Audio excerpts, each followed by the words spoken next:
فرمایا ان الذين قالوا ربنا الله ثم استقاموا تتنزل عليهم الملائكة یقیناً وہ لوگ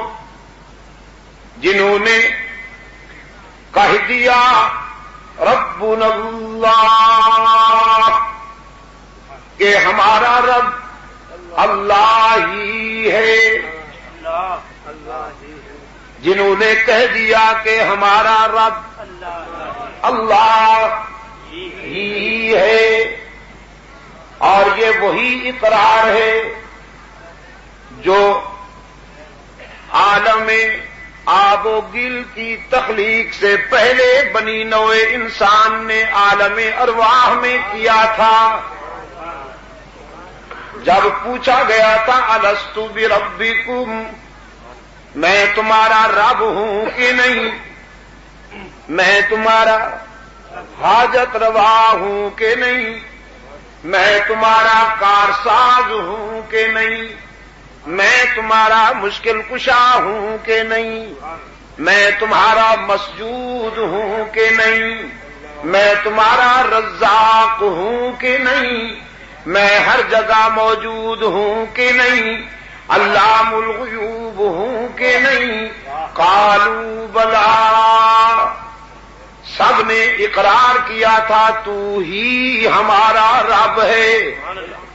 اور وہ ساری خصوصیات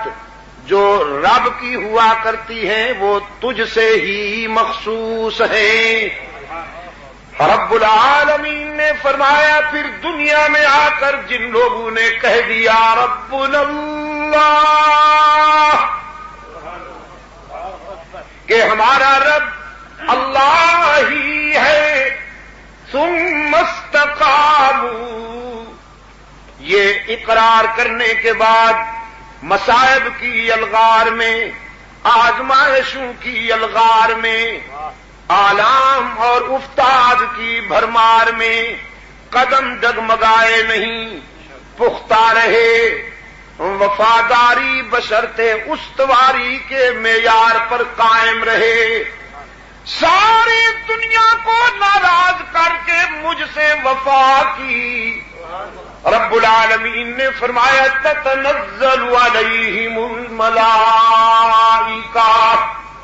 پھر ہم بھی انہیں لاوارث نہیں چھوڑتے، ہم بھی انہیں تنہا نہیں چھوڑتے،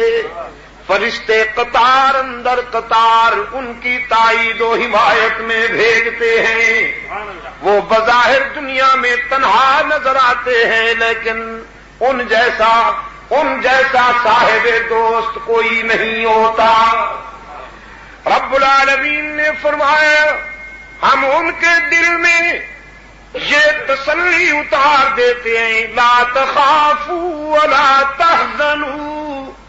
تمہیں خوف اور حزن کی کوئی ضرورت نہیں، وابشروا بالجنہ، ہم تمہیں جنت کی بشارت دیتے ہیں جس کا تم سے وعدہ کیا گیا ہے، التی کنتم توعدون،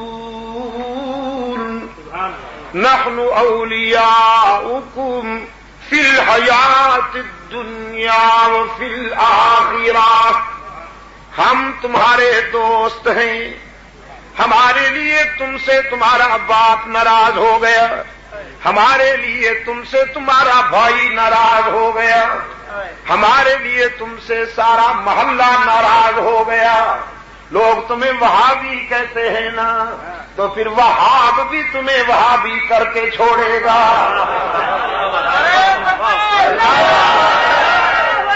وہاب بھی تمہیں تنہا نہیں چھوڑے گا، نحن اولیاؤکم فی الحیات الدنیا وفی الآخرہ، ہم دنیا میں بھی تمہارے دوست ہیں، آخرت میں بھی تمہارے دوست ہیں، وَلَكُمْ فِيهَا مَا تَشْتَهِي أَنفُسُكُمْ وَلَكُمْ فِيهَا مَا تَدَّعُونَ، الغفور الرحیم. دنیا میں تم نے اس طرح وقت گزارا جیسے ہم نے چاہا. دنیا میں تم نے اس طرح زندگی گزاری جیسے